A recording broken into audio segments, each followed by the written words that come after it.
யாழ்ப்பாணம் தாவடி பகுதியில் கூரிய ஆயுதத்தால் தாக்கி ஒருவர் கொலை செய்யப்பட்டுள்ளார்.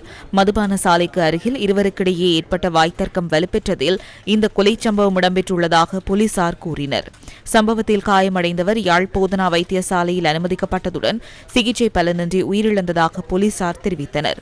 மானிப்பாயைச் சேர்ந்த 50 வயதான குடும்பஸ்தர் ஒருவரே சம்பவத்தில் உயிரிழந்துள்ளார்.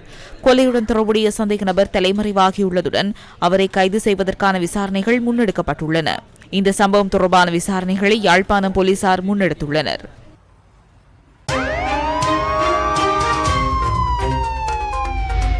Crime Watch.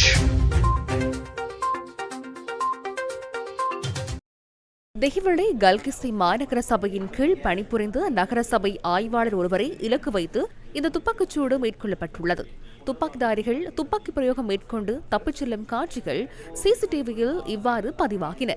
கைத்துப்பாக்கி ஒன்றினூடாக துப்பாக்கிச்சூடு மேற்கொள்வதற்கு முயற்சிக்கப்பட்டதாக போலீசார் தெரிவித்தனர். துப்பாக்கிச்சூட்டுக்கான காரணம் இதுவரை தெரியவரவில்லை என்பதுடன் சம்பவம் தொடர்பில் 3 குழுக்கள் விசாரணைகளை ஆரம்பித்துள்ளதாக போலீசார் தெரிவித்தனர்.